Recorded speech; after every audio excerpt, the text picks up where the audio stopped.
Riding away on our high from the Splunk challenge, we begin to look at other not so scary challenges, and we find Objective 11, so we jump into that, because it's only got 2 red Christmas tree difficulties, which is either 1 or 2 less threatening than the ones with more threatening red Christmas tree difficulties. Much like the Splunk challenge, this only took about 20 to 30 minutes to complete and requires analysing a PCAP to determine what 3 trolls complained about a human.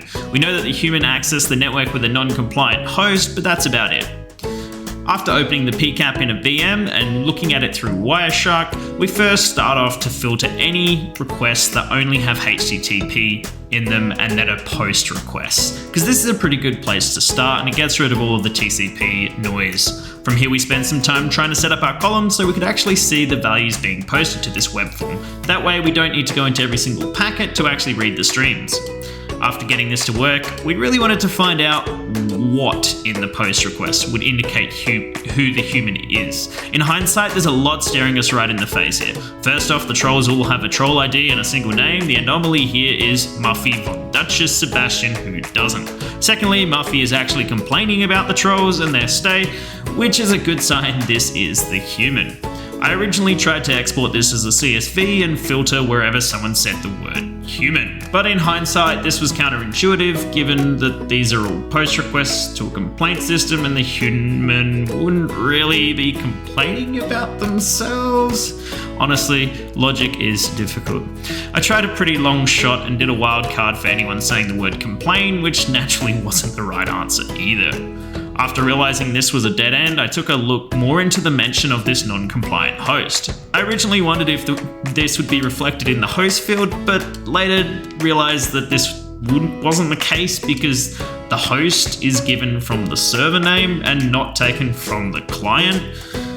At this stage, I had a bit more fun and read through the server responses to see what punishments the server was dishing up to guests based on their complaints. This is a little bit interesting. The response is like there's a response to submitting one of these complaints. You're absolutely right. These guests are incredibly annoying. We've submitted your complaint to advanced AI-based JJE, which is Judge, Jury, and Executioner software. Oh boy. And it has decided on the following punishment for the guest infraction. That's not a mint on your pillow. Oh no! Those little things that are leaving on your... what is it? I'm sorry, but your valet cannot currently find your vehicle. All right, let's just rattle off these punishments. Water pressure? What water pressure? They're going to cut the water on that one. Housekeeping visit scheduled for 6 a.m. That is brutal. That is brutal, mate.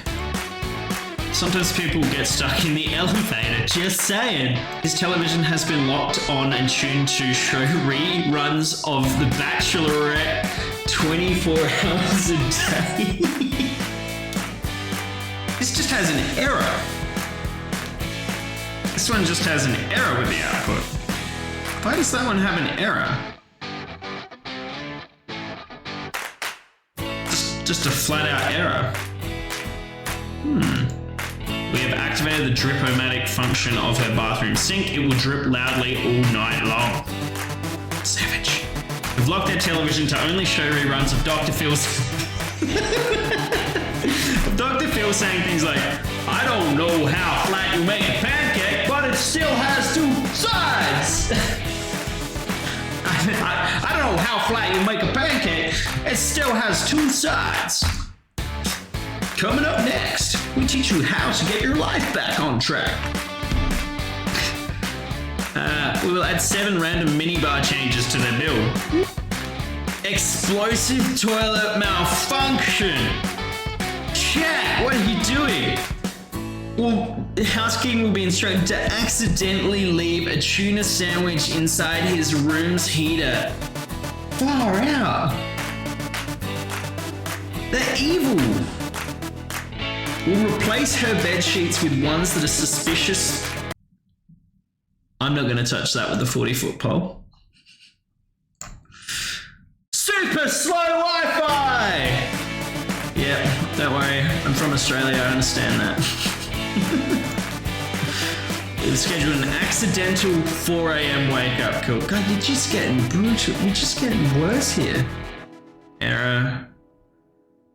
The key card for his room, why am I talking about Dr. Phil, will be randomly rejected, requiring him to repeatedly visit there's typo there. Come on, trolls, get it right. Visit the front desk for a replacement.